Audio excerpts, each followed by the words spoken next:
नमस्ते दोस्तों। आज हम प्रेमचंद्र द्वारा लिखित ईदगाह इस कहानी पर चर्चा करने वाले। ठीक है। ईदगाह यह कहानी 1933 में प्रकाशित हुई है और इस कहानी के जो पात्र हैं इसमें प्रमुख है हामिद और अमीना। हामिद एक छोटा सा बच्चा है 4-5 साल का और उसकी दादी है अमीना। मोहम्मद है, नूरे है, समी है, मोहसिन है, ये सब लोग हामिद के दोस्त हैं। ठीक है। अब इस कहानी को देखने से पहले हम इस कहानी के विषय जान लेते हैं। इस कहानी में जब मेले में चले जाते हैं, मेले में जा रहे लोग, तो तरह तरह की चर्चा होती है बच्चों में।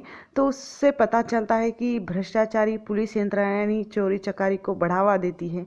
गरीबी के संस्कार हामिद के माध्यम से हमें पता चलते हैं। हामिद के बुद्धिवादी तर्क है। एक छोटा सा बच्चा है, फिर भी अपने चिमटे को लेकर या जिसने वो चिमटा खरीदा है उस चिमटे को लेकर किस तरह के तर्क देता है, वह बुद्धिवादी तर्क भी है एक बच्चे की भावनाओं को इसमें चित्रित किया है। यानी बच्चों की आशाएं कैसी रहती है, भावनाएं कैसे रहती है, इसका भी चित्रण हमें इस कहानी से मिलता है। और दूसरी एक बात, इस कहानी में गरीबी का अपराध बोध न होकर जीवन बोध की ये कहानी है। ठीक है। अब इस कहानी की कथा वस्तु देखते हैं। वैसे तो ईदगाह ये कहानी सब लोगों ने पढ़ी होगी क्योंकि बहुत ही प्रसिद्ध कहानी रह चुकी है प्रेमचंद्र की, और बहुत सारे पाठ्यक्रमों में भी ये लगाई जाती है। तो पढ़ी होगी, नहीं पढ़ी होंगी तो भी मैं आप लोगों को यहाँ पर इसकी कथा वस्तु संक्षिप्त में बता दूंगी। ठीक है। अब कथा वस्तु में होता ऐसा है कि जो ईद आ रही है और ईद आने के कारण हर साल ईद का त्योहार आता है, रमजान आता है और सब लोग रोज़ा पकड़ते हैं और अपना अपना त्योहार मनाते हैं।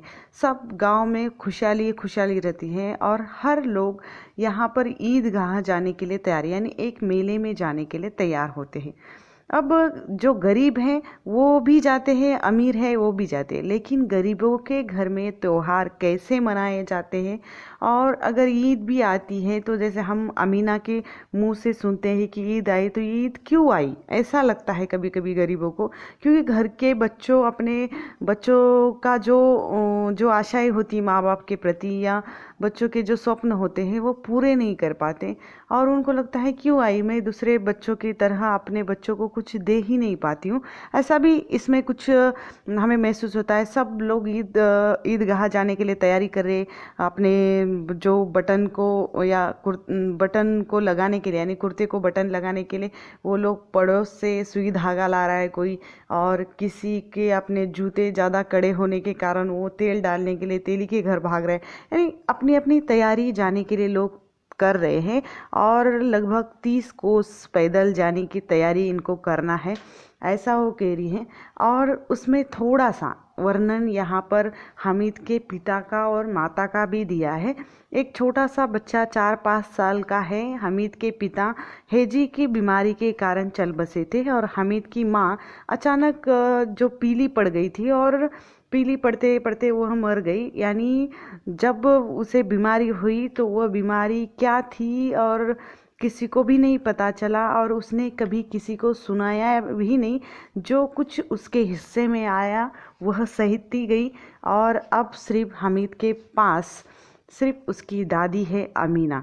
फिर भी उसे लगता है कि जो भगवान के घर गए हैं उसके माता पिता, तो उसके लिए बहुत सारी मिठाइयाँ खिलौने लेकर आ जाएंगे, ऐसा उसे लगता है और वो खुश रहता है। और वह कहते कि अब्बा जान बहुत सारे रुपए कमा के वापस आएंगे, अम्मी जान बहुत सारे अच्छे अच्छे चीज़ें लेकर आ जाएंगी, इसीलिए हामिद प्रसन्न है।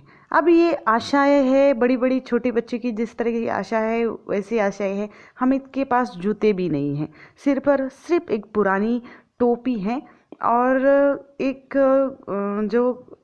उसका जो कपड़ा है या उसने जो कपड़े पहन रखे हैं वो भी फटे पुराने हैं। फिर भी वो प्रसन्न है। लेकिन अमीना जो अभागिन है वह अपने कोठरी में बैठे हुए रो रही है, क्योंकि आज ईद का दिन है और ईद के दिन हर घर में नया नया कुछ खाने के लिए बनाया जाता है, लेकिन जो अमीना है उसके घर में दाना तक नहीं है और उसे अपने बेटे की याद आती है। उसे लगता है कि अगर उस बेटे का नाम है आबिद, अगर आबिद होता तो क्या इस तरह हमारी ईद चलती, इस तरह अंधकारमय या निराश में हमारा जीवन रहता। वो कुछ न कुछ करता और कुछ न कुछ लेकर आता। तो ये भगोड़ी नींद या वो निगोड़ी, ऐसा वो शब्द प्रयोग करती है और कहती क्यों आई ये नींद, ऐसा प्रश्न दिया है। यानी गरीबों के लिए त्योहार मनाने के लिए भी पैसे नहीं होते। त्योहार के दिन और बिना त्योहार के दिन सब दिन उनके लिए एक जैसे होते हैं, ऐसा इस कहानी से पता चलता है। यानी इतना सारा अंधकार है जीवन में गरीबी के कारण, ऐसा अमीना की तरफ देखने से पता चलता है। ठीक है, अब बाहर से हामिद खुश होकर आया है और उसे लगता है कि दादी तुम डरना मत, मैं सबसे पहले जल्दी आऊँगा। ऐसा कहता है कि सब बच्चे गांव के अपने अपने माता पिता के साथ जो अपने पिता के साथ मेले में जा रहे हैं, ईदगाह जा रहे हैं।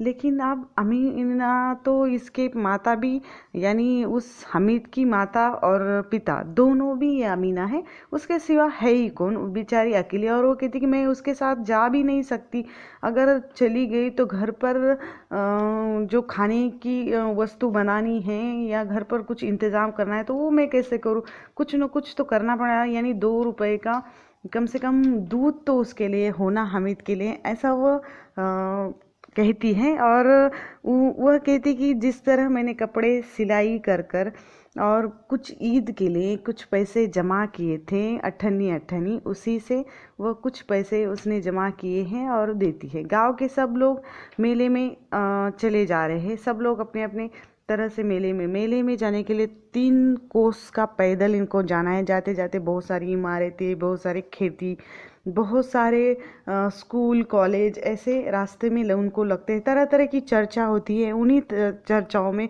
ये पता चलता है कि किस तरह मेले में बहुत सारी मिठाई की दुकान होती है। रात में कोई चोर या बहुत सारे लोग आकर उस दुकान पर से मिठाई लेकर जाते हैं। जिन्नात ऐसा शब्द प्रयोग किया है। और बिल्कुल ऐसे ही इनको कौन पैसे देता है, तो वहाँ वहाँ जो मोहसिन यहाँ पर दोस्त है हामिद का, वह कहता है कि जिन्नात को रुपए की क्या कमी है, खजाने में चाहे जितने मिले वह ले जाते हैं।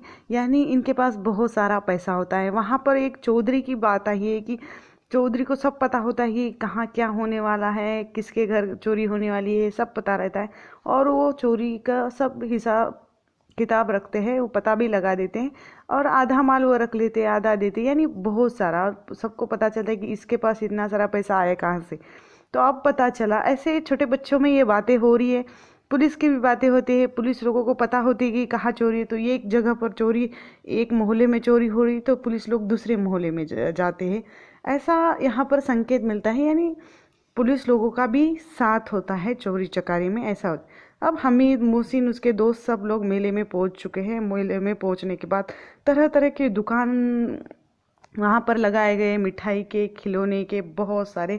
ये लोग सबके पास पैसे है, इसीलिए सब लोग जाकर अपने अपने दुकान पर जाकर खरीद रहे हैं, मिठाई खरीदते हैं, कोई खिलौने खरीदता है। उसमें से जो मोहसिन है वो भिश्ती खरीद लेता है, मोहम्मद सिपाही खरीदे, नूरे जो बंदूक और वकील खरीद लेता है, सम्मी जो है खंजरी ले लेता है, धोबी ले लेता है। यानी मिठाई भी खाते हैं, खिलौने भी लेते हैं।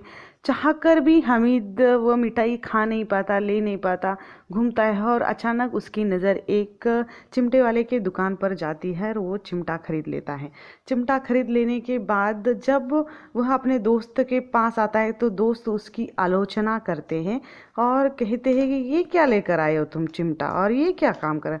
तो वो ऐसे शान से वो चिमटा पकड़ता है जैसे बंदूक पकड़े, और ऐसे बुद्धिवादी तर्क देता है कि बड़े से बड़े खिलौने को ये मार सकता है, गिरा सकता है, और मेरा चिमटा तो कंधे पर रख दिया तो बंदूक हो जाती, हाथ में लिया या फकीरों का चिमटा हो गया, चाहो तो इसे मंजरे के काम भी लाया जा सकता है।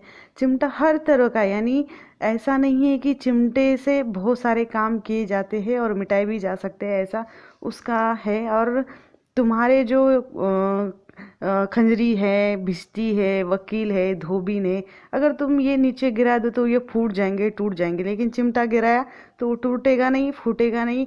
पानी में, आंधी में, आग में, हर तरह से वो बराबर डट के खड़ा हो रहेगा, ऐसे वो तर्क देता है। और जब ये चिमटा उसने खरीदा, यानी जैसे उसके पास ज़्यादा पैसे ही नहीं थे, सिर्फ 3 पैसे थे, और उन 3 पैसों से उसने ये चिमटा खरीदा। सबको ये हामिद की बात पक्की लगती है, लेकिन तब तक सबके पास से पैसे ख़त्म हो चुके होते हैं और सब अपने अपने घरों की तरफ लौटते हैं। अब नूरे को लगता है कि भाई, नूरे जो उसके दोस्त है सभी को लगता है कि हम चिमटा हाथ में लेकर देखिए। तो हामिद को भी लगता है मैं खिलौने, मगर बारी बारी से एक एक करके सब बच्चे चिमटा हाथ में लेते हैं, इसको खिलौने खरीद लेते हैं। और होता ऐसा है कि मोहम्मद को भूख लगती है तो उसके पिताजी उसे खाने के लिए केल लेकर देते हैं। तो केले में से सिर्फ वह मोहम्मद हामिद को साथी बनाता है, और सभी मित्र है मुंह देखते रहते हैं, यानी उस चिमटे का प्रसाद उसको मिल जाता है केले खाने को। और सब 11 बजे अपने अपने गांव की तरफ वापस आने लगते हैं। मेले से सब आ गए। अब आने के बाद जिसके उसके अपने अपने घर के लोग उसे मिलते हैं, मोहसिन की छोटी बहन मिलती है, दौड़कर उस भिश्ती को ले लेती है। खुशी के मारे इतनी उछलती कि उसके हाथ से वो भिश्ती नीचे गिर जाता है और वो टूट जाता है, और भाई बहन में मारपीट होता है। अब भाई बहन में मारपीट देखकर उसकी माता आती है और दोनों को भी पीटने लगती है। अब बेचारा नूरे वकील को प्रतिष्ठित जगह पर अपने घर में रखवाता है और उसे हवा देने, एक दिन उसका भी वो वकील टूटकर बिखर जाता है। अब जो रहा सवाल मोहम्मद के सिपाही का, वो भी उसी तरह एक दिन टूट जाता है। और यानी ये खिलौने हैं जो वो टूटेंगे ही, गिरेंगे।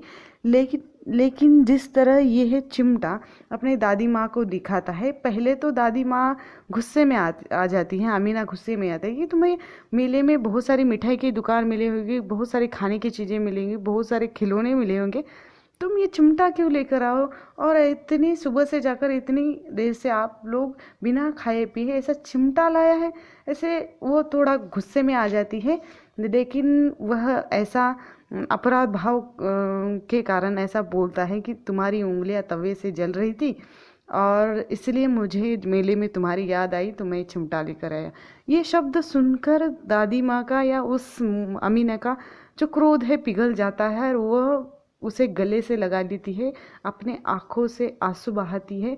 उसे लगता है कि इतनी बड़े मेले में और बहुत सारे दुकानें होगी, एक बच्चे की मंशा बहुत रहती है कि ये खाओ, ये ले लो, वो ले लो, फिर भी माता पिता नहीं है। लेकिन उसी भीड़ में फिर भी उसे अपनी दादी माँ की याद रह गई, और दादी माँ के लिए उसने एक चिमटा लेकर आया है जो कभी टूटेगा नहीं, क्योंकि दादी माँ की उंगलियां न जले इसीलिए वो चिमटा लेकर आया। यानी वो त्याग, वह सद्भाव, इसके कारण वो इतनी खुश हो जाती है, और जो दादी है यानी दादी का जो मन है गदगद हो जाता है। यहाँ पर जो हमें हामिद का चित्रण दिखाई देता है, वो एक बच्चे की जो भावनाएं हैं, उस भावनाओं को, गरीबी के संस्कारों को हम इस कहानी के माध्यम से देखते हैं। ठीक है। अब ये जो खुशी के आंसू अमीना के द्वारा बहाए जाते हैं, ये खुशी के आंसू उस संस्कार के हैं जो गरीबी ने उसे सिखाए हैं हामिद को। कितनी ही पैसे रहने के बाद ये संस्कार बच्चों में नहीं आते, तो ये संस्कार हामिद में है। यानी एक बड़ी कहानी प्रेमचंद्र ने लिखकर बड़ों के लिए सीख नहीं है, तो छोटे छोटे बच्चों के लिए भी ये कहानी सीख देती है, एक संदेश अच्छा देती है। ठीक है, धन्यवाद।